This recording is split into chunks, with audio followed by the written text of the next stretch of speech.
Kumaran, Mohan, वशीकरण, विद्वेषण, God's particle, ये सारा जो ब्रह्मांड है, तंत्र मंत्र ये आदमी ठीक नहीं है या किसी के दुश्मन निकालना चाहते हैं कि दो अक्षर जो गाली वाले होते हैं, पारा बढ़ा देता है, शहर छोड़ के चला जाए, दो लोगों में लड़ाई करा देना। नमस्कार, मैं हूं अनिल शर्मा। आप देख रहे हैं हिंदू वास्ता, हमारा जो पॉडकास्ट है इसमें आप सभी का स्वागत है। एक शब्द आता है तंत्र, बहुत सुनते हैं तंत्र मंत्र यंत्र, काफी चीजें होती है। इसके पीछे लॉजिक क्या है, ये कहां से आया है, क्या इसमें कुछ वैज्ञानिकता है या नहीं है। काफी चीजें इसमें, जैसे साउंड एनर्जी है, आवाज सुनते हैं, कई बार कुछ आवाजें दिल को सुकून देती है और कुछ आवाजें ऐसे लगता है कि यार ये बंद हो जाए तो ही ठीक है। इस पे चर्चा करने के लिए आज हमारे साथ हैं आर.एस. पंकज ओझा जी। आपका हिंदुस्ता में बहुत बहुत स्वागत है। तंत्र मंत्र यंत्र सर, ये तीन शब्द है क्या सर ये? बहुत बहुत नमस्कार सभी दर्शकों को। अनिल जी, बहुत ही बढ़िया विषय आज आपने लिया है पॉडकास्ट के लिए। सनातन से जब से सृष्टि का उदय हुआ, उससे पहले से हम हमारे ऋषि, जिनको एंशिएंट इंजीनियर्स कह सकते हैं, और आधुनिक विज्ञान भी इस बात की खोज करने में लगा हुआ है कि आखिर पृथ्वी का विकास कैसे हुआ, क्या चीज बनी सबसे पहले और उससे फिर बाकी चीजें बनी। तो स्विट्जरलैंड में धरती के नीचे कई सालों तक रिसर्च चला और उसके बाद वो इस निष्कर्ष पे पहुंचे, जब न्यूक्लियस पे उन्होंने प्रोटॉन्स की और प्रोटॉन्स की इनकी बौछारें की, तो एक कण निकला जिसको उन्होंने नाम दिया गॉड्स पार्टिकल, कि इसी से सारी पृथ्वी बनी है। और वो इस निष्कर्ष पे पहुंचे कि सृष्टि के विकास क्रम में सबसे पहले साउंड का निर्माण हुआ, सबसे पहले आई ध्वनि। और हमारे ऋग्वेद भी यही कहते हैं कि सबसे पहले ध्वनि का विकास हुआ, उत्पत्ति हुई। और ये सारा ब्रह्मांड जो है, ये आजकल एक नई थ्योरी जो चल रही है जिससे सारी चीजों को समझा जा सकता है, string theory, theory of everything. तो वो ये कहती है कि सारा जो ब्रह्मांड है ये स्ट्रिंग पे टिका हुआ है, सब में स्ट्रिंग्स है, यानी वाइब्रेशंस हैं, कंपन है। चाहे वो बड़े बड़े ग्रह हों, चाहे छोटे नाभिक हों, प्रोटॉन, न्यूट्रॉन, इलेक्ट्रॉन्स हों, जिसको क्वांटम थ्योरी से समझते हैं, बड़ी वाली को हम सापेक्षिकता सिद्धांत से समझते हैं। तो ये सारी चीजें इससे समझी जाती है स्ट्रिंग थ्योरी से। और हमारा जो उपनिषद वेद पुराण है, प्राचीन जो शास्त्र है, वो ये कहते हैं कि यत ब्रह्मांडे तत्पिंडे, जो ब्रह्मांड में है वो ये हर एक पिंड में भी है। तो अब इसको समझा जाए आगे, तो आप ये देख सकते हैं कि हर एक चीज के लिए टाइम, प्लेस और एनर्जी रिक्वायर्ड होती है। हर आदमी तीन चीजों से जूझ रहा है, या तो कहता है मेरा टाइम खराब है, या ये जगह ठीक नहीं है, या फिर ये आदमी ठीक नहीं है, या तो सबऑर्डिनेट ठीक नहीं है, या बॉस ठीक नहीं है, कि पत्नी ठीक नहीं है, कि काम करने वाले ठीक नहीं है, कि व्यवस्था ठीक नहीं है। इन तीन चीजों से ही सारे आदमी जूझ रहे हैं। अब यंत्र मंत्र और तंत्र तीनों को अपन समझने की कोशिश करते हैं। ये सारा संसार जो है इस सबके सहयोग से चल रहा है। हम ये भी कहते हैं सब एक के लिए, एक सब के लिए। तो भारत की बात अगर करते हैं, जैसे सारा संसार पे प्रत्येक आदमी और प्रत्येक चीज महत्वपूर्ण है। जैसे पंच महाभूतों में से एक भी अगर कम हो जाए तो संसार का चलना मुश्किल हो जाए, सनलाइट बंद हो जाए तो संसार का चलना मुश्किल हो जाए, पानी खत्म हो जाए तो सबके सहयोग से ये चल रहा है। इसी तरह से भारत है, इस देश में प्रत्येक आदमी है वो कमा रहा है, टैक्स दे रहा है, उससे सरकार की अर्थव्यवस्था चल रही है, सारे मिलकर के। तो ये सारे महत्वपूर्ण हो गए और ये सब चला रहे हैं इस देश को। लेकिन इस देश को चलाने के लिए भी एक व्यवस्था की जरूरत है। एक हमारे पास राजनीतिक और प्रशासनिक तंत्र होना चाहिए। तो हम प्रधानमंत्री चुनते हैं, राष्ट्रपति चुनते हैं, मंत्री बनाते हैं, उनको हम अलग अलग पोर्टफोलियो देते हैं। इसी प्रकार ये यूनिवर्स है, इतना बड़ा यूनिवर्स जिसको चलाने के लिए एक परमात्मा है, उससे नीचे भी ब्रह्मा विष्णु महेश है, अलग अलग देवता हैं, अलग अलग ग्रह हैं, उनके ग्रह स्वामी हैं, जैसे सूर्य, चंद्रमा, मंगल, बुध, बृहस्पति, शुक्र, शनि, राहु, केतु हैं। सबकी अपनी अपनी एक अलग एनर्जी है, अलग अलग समय पे उनकी एक अलग अलग एनर्जी भी है। तो ये सारी मिलकर के धरती पर ये इफेक्ट डालती। ये सारी चीजों को लेते हुए आपके अभिष्ट की प्राप्ति के लिए, यानी आप विक्टिम से अपने जीवन के मास्टर कैसे बने। तो हमारे जो एंशिएंट इंजीनियर्स हैं, ऋषिगण हैं, उन्होंने ये यंत्र मंत्र तंत्र की स्थापना की। तो अब यंत्र क्या है, मंत्र क्या है, तंत्र क्या है, तो ये सब चीजें बिल्कुल अलग अलग हैं लेकिन एक साथ जुड़ी हुई है। जैसे आप कोई मंत्र करते हैं तो ये साउंड एनर्जी है। वो आप अगर चाहते हैं कि मेरी वित्तीय स्थिति ठीक हो जाए या किसी दुश्मन निकालना चाहते हैं, तो हर एक चीज के लिए अलग अलग मंत्र है यहाँ वो एक साउंड एनर्जी में बांधा हुआ है। आइंस्टीन कहते हैं E = mc² कि ऊर्जा को पदार्थ में बदला जा सकता है। ये कॉस्मिक एनर्जी है जो पूरे ब्रह्मांड में व्याप्त है।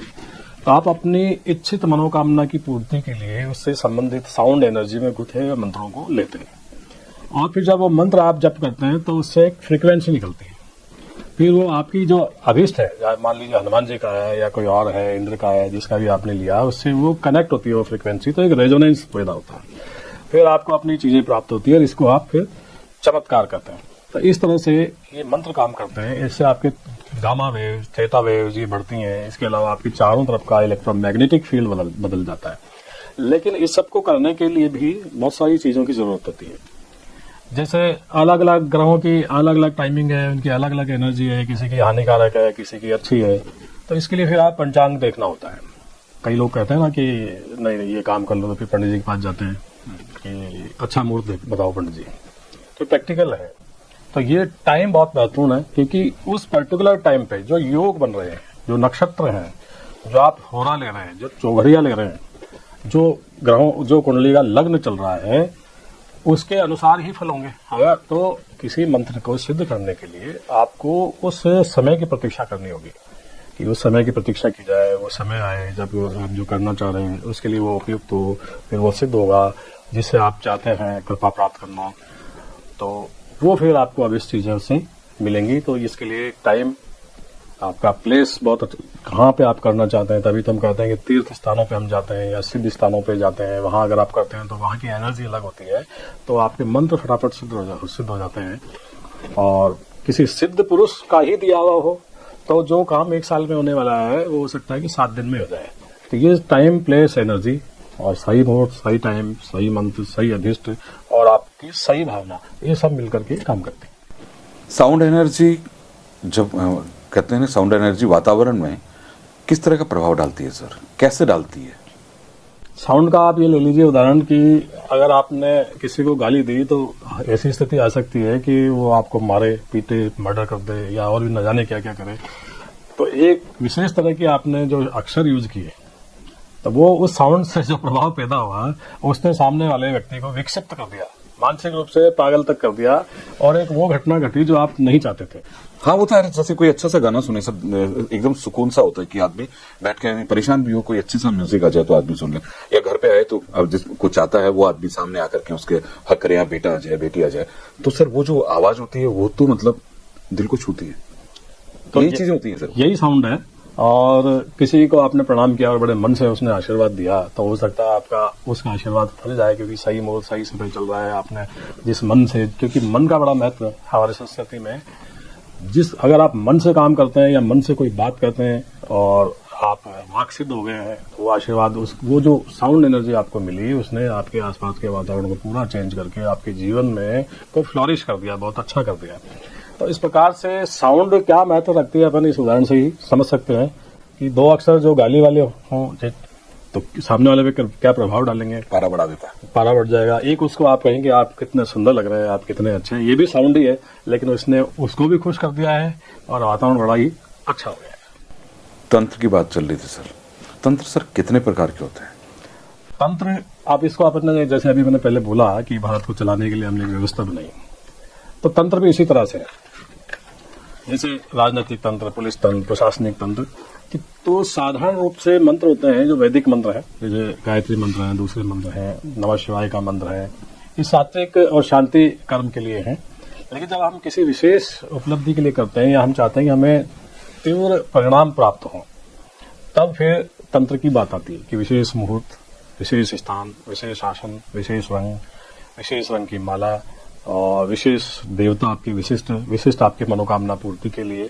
तो ये सारा मिलकर के एक जो सिस्टम आपने बनाया इसको कहते हैं तंत्र। तंत्र यानी एक सिस्टम जो आप करना चाहते हैं उसके लिए सिस्टमेटिक अप्रोच आपकी। तो इस सब को मिलाकर के जब हम काम करते हैं तो फिर इसे तंत्र कहा जाता है। तो तंत्र में आप एक तो शांति कर्म है कि मेरे जीवन में सब अच्छा हो, तो आप उसके लिए अपना कोई भी आपने मंत्र लिया और उसको शांति कर्म के लिए कि आप अपनी चारों तरफ बहुत अच्छी एनर्जी चाहते हैं, अपने अभिष्ट की प्राप्ति चाहते हैं, परमात्मा की कृपा चाहते हैं, तो उसके लिए आप जप करते हैं। तो ये तो शांति कर्म हो गया। इसके अलावा फिर 5 तरह के और भी कर्म है। मारण, सबसे पहले हम ले लेते हैं वशीकरण, किसी से अपनी इच्छा अनुसार काम कराना, वशीकरण, उच्चाटन, किसी व्यक्ति को इस तरह से कर देना कि वो शहर छोड़ के चला जाए, विद्वेषण, दो लोगों में लड़ाई करा देना, मोहन, किसी को अपने प्रभाव में लेना। तो मारण, मोहन, वशीकरण, विद्वेषण, उच्चाटन। मारण सबसे खतरनाक होता है, यानी कि आप ऐसा इलेक्ट्रोबायो मैकेनिकल वेपन तैयार करते हैं कि वो सामने वाला आपके उस वेपन से मर सकता है। तो इसको मारण तंत्र कहते हैं। और लेकिन ये सब अगर कोई आदमी, कोई साधक दूसरे को हानि पहुंचाने के लिए काम करता है तो निश्चित रूप से अगर कहीं छोटी सी भी अगर वो गलती कर बैठा तो उसकी खुद की भी मृत्यु हो सकती है। और इतना खतरनाक होता है? इतना खतरनाक होता है। और गलती से अगर सामने वाले ने अपना बंधन किया हुआ है या अपने सारे उपाय किए हुए हैं, तो वो अगर वो तंत्र लौटा और वो इसके लिए तैयार नहीं था तो उसकी मृत्यु भी हो सकती है। जैसे हम तंत्र की बात करते हैं सर, आपने जैसे कि 4-5 चीजें बताई, उच्चाटन है, मारण है, मोहन है, सर इसके अलावा आध्यात्मिकता भी कहीं है क्या इसके अंदर? आध्यात्मिकता एक और रह गया था, स्तंभन। किसी को कोई आपके बदमाशी कर रहा था उसको रोक देना। तंत्र पूरी तरह आध्यात्मिक है और ये आपको विक्टिम से आपके अपने आप को मास्टर बनाता है। यानी अगर आप तंत्र के ज्ञाता हैं और आप तंत्र को दूसरों को नुकसान पहुंचाने के बजाय आप अपने लिए या लोगों के हित के लिए काम करते हैं, तो हर एक आदमी के कई सारी समस्याएं हैं कि वो समय से जूझ रहा है, किसी आदमी से जूझ रहा है, किसी गलत स्थान से जूझ रहा है, चीज़ों से जूझ रहा है, ग्रहों से जूझ रहा है, उसकी चीज़ें समझ में नहीं आ रही हैं और बुरे ग्रह इस पर हमलावर हैं और सारी चीज़ें उसके विपरीत होती जा रही हैं।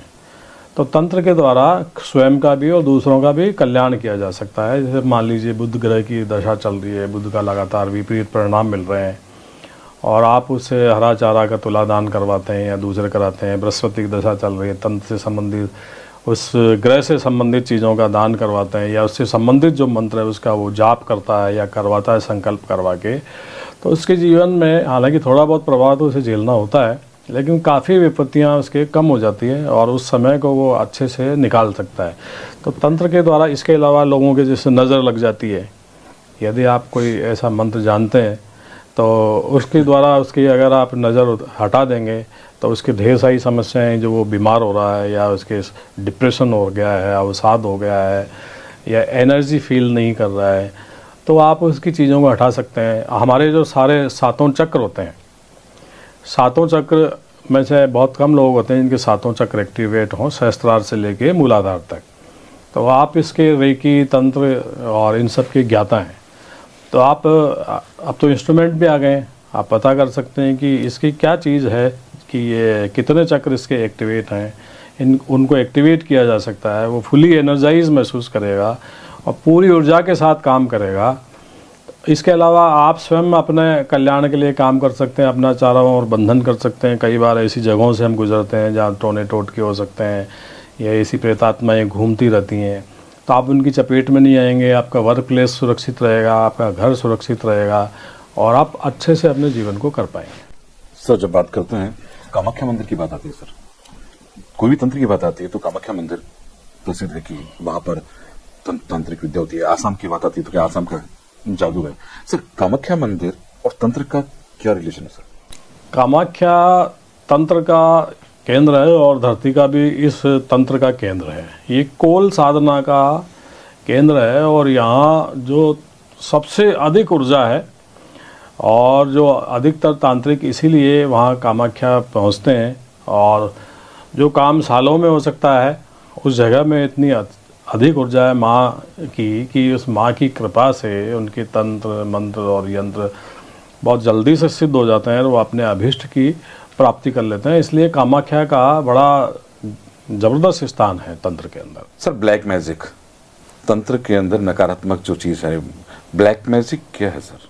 ब्लैक मैजिक यही है, दूसरों को परेशान करने के लिए कुछ चीज़ें की जाती है।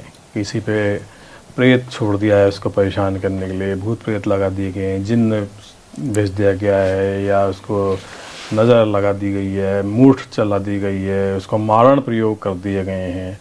और उसके बाद वो आदमी परेशान रहेगा, उसकी सारी चीज़ें ख़राब हो जाएंगी, वो बीमार हो जाएगा, उसका व्यापार ठप हो जाएगा, व्यापार का बंधन कर दिया है, नौकरी में उसको परेशानी आएगी और उसे ये समझ में भी नहीं आएगा बेचारे को कि उसके साथ ये आखिर हो क्यों रहा है। तो ये ब्लैक मैजिक के जो ट्रिक्स हैं दूसरों को परेशान करने के लिए, वो उसे परेशान तो करेंगी, उसका जीवन बड़ी कठिनाई में हो जाएगा, लेकिन जो ये करते हैं उनको भी इसका बहुत नुकसान उठाना पड़ता है और उनकी जो साधनाएं जो उन्होंने की है उसका एक बड़ा भाग उसमें खर्च हो जाता है, ख़त्म हो जाता है। तंत्र की सर वर्तमान प्रासंगिकता क्या है? कहाँ ठहरता है तंत्र वर्तमान में? तंत्र वर्तमान में सब जगह ठहरता है। तंत्र को देखें तो आज चाहे राजनीतिक तंत्र हो, प्रशासनिक तंत्र हो, पुलिस तंत्र हो, ये सब तंत्र ही हैं। इसी तरह ये आध्यात्मिक और धार्मिक तंत्र है। मैं तो ये सोचा करता था कि अब शायद विज्ञान के युग में है हम, तो ये कम हो गया होगा, लेकिन मैं अब बहुत लोगों को इससे पीड़ित देख रहा हूँ। कोई नज़र से पीड़ित है, कोई बंधन से पीड़ित है, कोई भूत प्रेत से पीड़ित हो गया है, किसी ने किसी को मारने के लिए तंत्र किया हुआ है, किसी ने किसी का बंधन करा दिया है। तो वर्तमान में पहले से भी ज़्यादा नज़र आ रहा है मुझे तो। लेकिन अगर हम इसे सही ढंग से समझें, यंत्र मंत्र और तंत्र, मंत्र हाई फ्रिक्वेंसी वाले हमारे जो शब्द हैं जो आपके अभिष्ट तक जाते हैं, उससे संबंधित यंत्र, जैसे हम एक विशेष इच्छा की पूर्ति के लिए कागज़ पे या मेटल पे यंत्र बनाते हैं, उसको हम एनर्जाइज करते हैं, तो हम उसमें उस एनर्जी को स्टोर करते हैं। कोई ये समझ सकता है कि इसमें एनर्जी कैसे स्टोर की।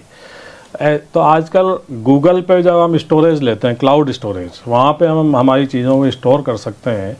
तो हमारे लोगों ने, हमारे जो एंशिएंट इंजीनियर्स थे, ऋषि मुनि, उन्होंने माना कि हम हमारी एनर्जी को कहाँ कैसे स्टोर किया जाए, तो उन्होंने यंत्रों का निर्माण किया ताकि वो अच्छी एनर्जी आपके घर में आए। आपने देखा होगा आजकल घरों में पिरामिड्स भी लगाए जाते हैं ताकि आपके घर की जो एनर्जी फ्लो है वो बहुत पॉजिटिव रहे, उनमें वैसे ही एनर्जी स्टोर कर दी गई है जैसे आप गूगल क्लाउड पे अपनी चीज़ें स्टोर करते हैं। तो ये हमारे लोग पहले से ही जानते थे, एंशिएंट इंजीनियर्स। तो ये हो गया यंत्र मंत्र। और फिर तंत्र, सिस्टेमेटिक ढंग से किसी काम को करना, उसको तंत्र कहा जाता है। कि मंत्र और यंत्र के साथ में आप अपनी जो अभिष्ट देवता है, अभिष्ट इच्छाएं हैं, वहाँ तक अपने मंत्रों के साथ जो फ्रिक्वेंसी जाती है, सही समय, सही स्थान, सही एनर्जी के साथ, फिर वो चमत्कार पैदा करती है। आपके चारों तरफ इलेक्ट्रोमैग्नेटिक फील्ड पैदा करती है, आपके हार्मोन्स को चेंज करती है, गामा और थीटा वेव्स आपके दिमाग में पैदा करती है। तो आप बहुत एनर्जाइज महसूस करते हैं, आपका ऑरा बहुत अच्छा हो जाता है। आप कहीं अगर जाते हैं तो लोग आपसे प्रभावित होते हैं और आपके जो ज़रूरी काम है बड़े आराम से होने लगते हैं। दो चीज़ बताई थी आपने, जैसे अपने वर्गीकरण बताया था ना, छठ का जो छठ सर, मारण और मोहन। सर वशीकरण भी है और मोहन भी है। मोहन और वशीकरण अलग अलग है क्या? बिल्कुल, कैसे मोहन सर? और वशीकरण अलग है। मोहन में तो सारे जग, यानी सब मेरे लिए अच्छा सोचें, ये मोहन है। ये भी जैसे कृष्ण भगवान ने सबको मोह लिया, पूरा वृंदावन को उन्होंने मोह लिया। जैसे बड़े बड़े संगीतकार हैं या अच्छा बोलने वाले हैं या जो हमारे अच्छे संत हैं जिन्होंने बहुत साधना कर ली है, तो आप देखेंगे कि हम बहुत कितने भी परेशान हो, किसी ऐसे संत व्यक्ति के पास जाएं जो बड़ा सिद्ध पुरुष है, बड़ा धर्मात्मा है, तो हम वहाँ जाकर के बड़ा शांति महसूस करते हैं। वो भी उनका मोहन प्रभाव ही है। वशीकरण ये है कि आप किसी को अपने वश में करके और कोई काम करवाना चाहते हैं, उसका गलत या सही वो उपयोग आपकी इच्छा पे है। सर मैंने अभी एक वीडियो देखा था, तो उसके अंदर किसी ने कहा कि कुछ लोग, जैसे कर्ण पिशाचनी बोल दीजिए, कुछ लोग कहते हैं कि इन्होंने इस जिन को वश में कर रखा है, इसे आदमी को पता कैसे लग जाता है? सर आदमी को पीछे का पता लग जाता, आगे का क्यों नहीं पता लगता? कई बार हम जाते हैं, तेरे साथ ये घटना हुई, तेरे साथ ये हुआ, लेकिन जब उससे ये पूछते हैं कि मेरे साथ आगे क्या होगा, तो कई लोग सर बात टाल जाते हैं। ऐसा क्या है सर? ये कई तरह की ऐसी शुद्ध साधनाएं होती है जो लोग करते हैं। कर्ण पिशाचनी है, कोई गंधर्वणी की साधना करता है, कोई यक्षनी साधना करता है, कोई भूत पिशाच को सहता है। तो अब वो उनको जो भी व्यक्ति सामने आया उसका पास तो बता देंगे, ये कहाँ से आया है, इसके घर में कितने लोग हैं, इसका हाउस जो है किस तरफ की फेसिंग है, किस तरह की समस्याओं से जूझ रहा है, ये सब तो उसको बताएंगे वो। लेकिन फ्यूचर वो नहीं बता सकती, क्योंकि उन सिद्धियों की बस इतनी ही सीमा है कि वो पास सारा बता देंगी। अच्छा, उन सिद्धियों के करने से आदमी को बड़े नुकसान है। धीरे धीरे क्या होगा कि उसकी अपनी साधनाएं तो कम हो जाएंगी, और वो जो इस तरह से उन्होंने जो शक्ति के बल से ये इन गलत चीज़ों को बुलाया हुआ है, वो अपनी शक्ति बढ़ाती जाती हैं। और जिसको आपने बलपूर्वक बुलाया गया हो वो कभी भी आपकी शुभ की तो कामना करेंगी नहीं, वो धीरे धीरे चाहेंगी कि आपके घर में कितना बुरा हो, आपके घर में कोई ना कोई ऐसी घटना घटेंगी, ऐसी बेटे की डेथ हो गई कि पत्नी की डेथ हो गई या कुछ और हो गई, वो आपको कभी नहीं बताएंगे आपके साथ क्या होने वाला, वो ये चाहेंगे आपके साथ कि कितना बुरे से बुरा हो सकता है।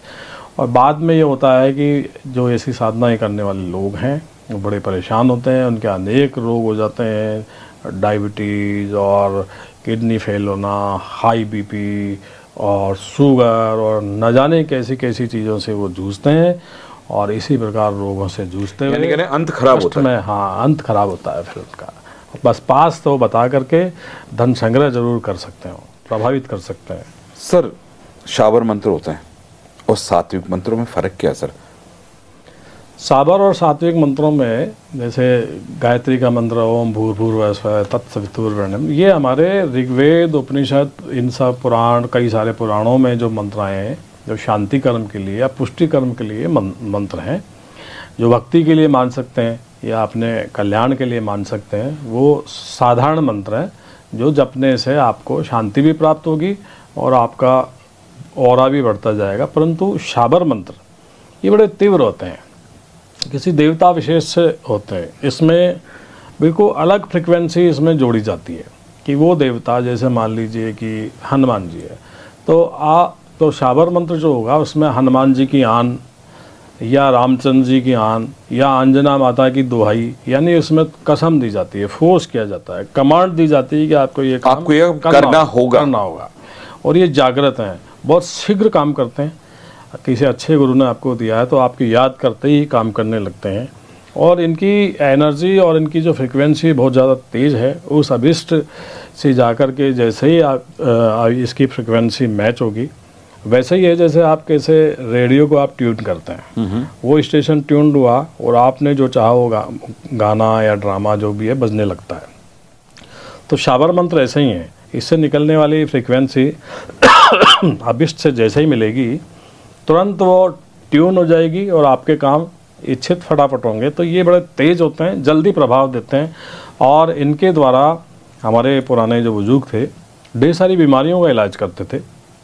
माइग्रेन का इलाज करते थे, सर दर्द का करते थे, पीलिया का झाड़ा देते थे और चूहों को भगा देना और भी कई तरह के काम शाबर मंत्रों से हमारे बुजुर्ग किया करते थे। लेकिन शाबर मंत्र जो होते हैं सर वो अपनी स्थानीय बोली के अंदर होते हैं, मैंने देखा है कुछ मंत्र, लेकिन सात्विक मंत्र हैं जो संस्कृत में होते हैं, ये क्या अपनी बोली के अंदर सिद्ध किए जाते हैं सर शाबर मंत्र? शाबर मंत्र बिल्कुल ये सात्विक मंत्र संस्कृत में होंगे और पूरा लयबद्ध होंगे, छंद रूप में होंगे, एक आप उन्हें गा भी सकते हैं। लेकिन जो शाबर मंत्र होते हैं ये अनगढ़ भाषा में होते हैं। कई बार तो आपको लगेगा कि ये क्या है, जिसके अंत में ठ आएगा, किली किली आएगा या अंजना माता की दुआई आएगी या गुरु की शक्ति मेरी भक्ति, ईश्वरो मंत्र फुरो वाचा, इस तरह के शब्द आएंगे कि आपको लगेगा कि इनका अर्थ क्या है।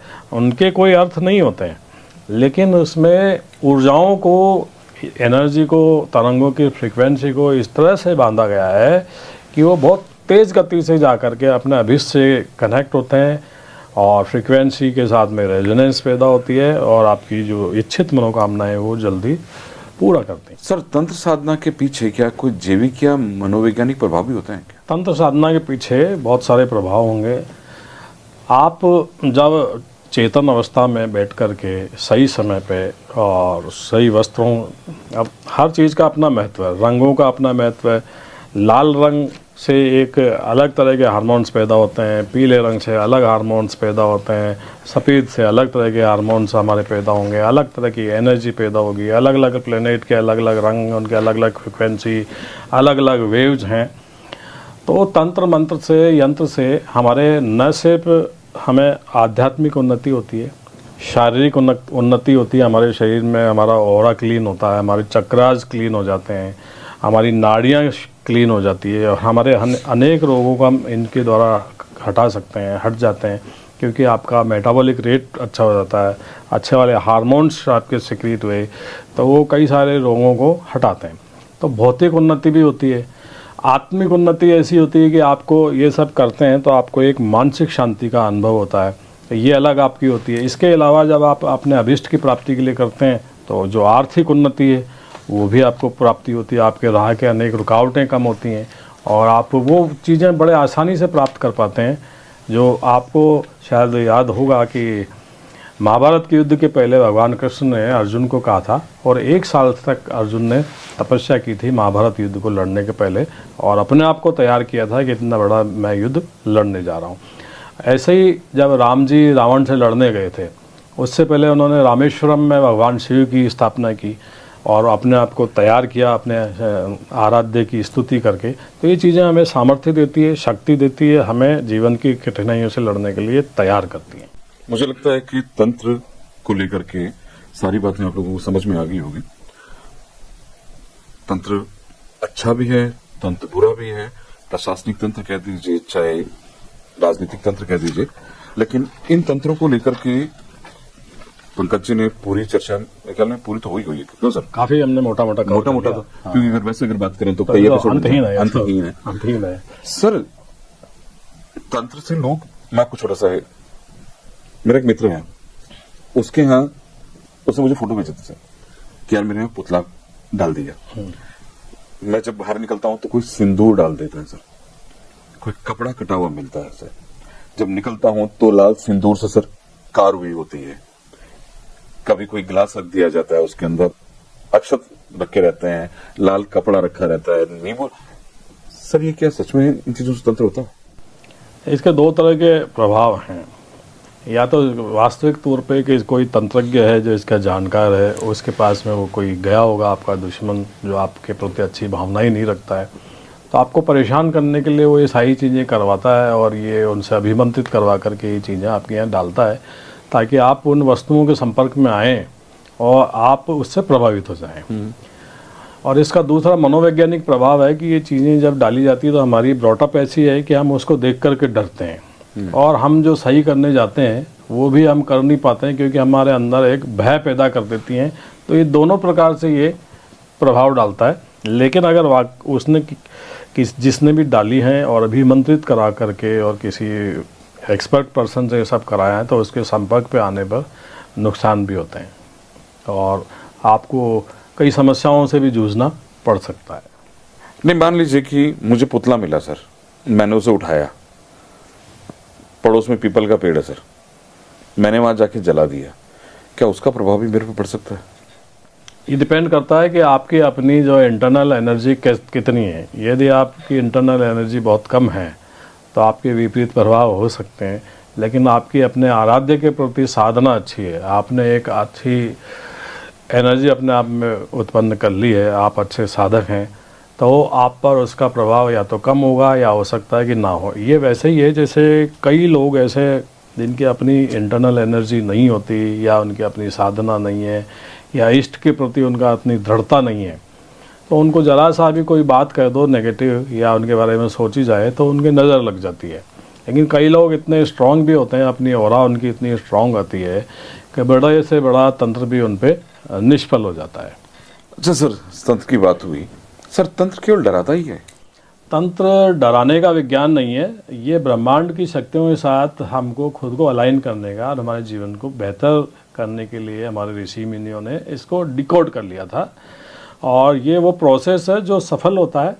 और साथ ही प्राचीन ऋषियों ने जो खोज हज़ारों साल पहले कर ली थी, जैसे आज तो हम क्लाउड स्टोरेज कर रहे हैं, तो हमारे यंत्र वो हैं जिसमें उन एनर्जी को हम स्टोर करते हैं, तो उन्होंने इसको डिकोड कर लिया था हमारे एंशिएंट इंजीनियर्स ने। तो हमारे जीवन को अगर हम सही से समझ करके सही भाव में काम लेते हैं तो हमारे को जीवन को बेहतर बनाने का विज्ञान है। और अब बड़ी बात है कि आइंस्टीन, हॉकिंस वगैरह जो बड़े बड़े वैज्ञानिक थे, उन्होंने सारे जीवन अपने रिसर्च में करने के बाद, साइंस को समझने के बाद उन्होंने कहा कि कोई न कोई ऐसी चीज़ है इस ब्रह्मांड में तो इस सब सारे विज्ञान से परे है और इस पूरे ब्रह्मांड को वो चलाती है, यूनिवर्स को, और उसको उन्होंने कॉस्मिक एनर्जी नाम दिया। और ये कॉस्मिक एनर्जी ही हमें चलाती है। हमें इसकी कमी होने पर डिप्रेशन महसूस होता है और अगर कॉस्मिक एनर्जी हमारे अंदर बहुत बढ़िया ब्रह्मांड से हम प्राप्त करते हैं तो हम हाईली चार्ज, एकदम जोश में रहते हैं, सामने कोई भी हो हम उससे भिड़ जाएंगे। तो ये कॉस्मिक एनर्जी जो ब्रह्मांड की है, तो उन लोगों ने सारे वैज्ञानिकों ने भी माना कि कोई न कोई एक ऐसी ऊर्जा है जो हम सबको चलाती है, हमें जीवंत बनाए रखती है। पंकज जी, एक चीज तो समझ में आ गई कि जादू टोना कोई डराने वाली चीज नहीं है। बिल्कुल। अब एक इनर इंजीनियरिंग है जिसपे हम लोग उसे, चाहे आप मन की चीज कह दो, चाहे आप कहते हैं ना कि तंत्र साधना, भगवान से अभिष्ट की प्राप्ति के लिए कोई ना कोई, देखिए अगर पिता को भी, बच्चे को भी अपने पिता से कुछ मांगना है तो वो किस तरह से उन्हें बहलाता है, पापा ये दे दीजिए, मम्मी को बहलाता है। बेसिकली मेरे हिसाब से मुझे यह है कि यही विज्ञान है, तंत्र या जो मंत्र होते हैं कि मुझे ऊपर वाले से कुछ मांगना है तो उसे क्या राजी करना, मतलब उसे खुश करके अपने इच्छा की पूर्ति कैसे कराई जाए। वैसे ही जैसे हमारे कोई काम राजनीतिक तंत्र में किसी नेता, पोर्टफोलियो, शिक्षा मंत्री से मान लीजिए, उसके आसपास के लोग हम ढूंढते हैं जिससे हम उनके पास जाएं, फिर उनसे हमारे अभिष्ट हमारे काम कराते हैं रिक्वेस्ट करके। उसी तरह से ये भी है, ये सारा वही सिस्टम है, वही सारा सिस्टम है। तो लेकिन उसे मंत्र कह दिया गया। उसे मंत्र कहा गया है। वहाँ पे हमें एप्लीकेशन लिखनी होती है, उसके आसपास के लोग ढूंढने होते हैं जो हमारा काम करा दें, या हमें अच्छे से मंत्र साधनाएं या वस्तुएं ढूंढनी होती है, ईश्वर की आराधना करनी होती है, एक अच्छा मंदिर ढूंढना होता है और ऐसा ढूंढना होता है जिससे हमारी इच्छा पूरी हो जाए। तो दोनों सेम ही है। तो अगर आपको कुछ इस चीज पूछना है, कि आपके मन में कोई विचार है तो आप हमें कमेंट करिए, उसका जवाब पंकज जी जरूर देंगे। तो हमसे जुड़े रहिए। नमस्कार।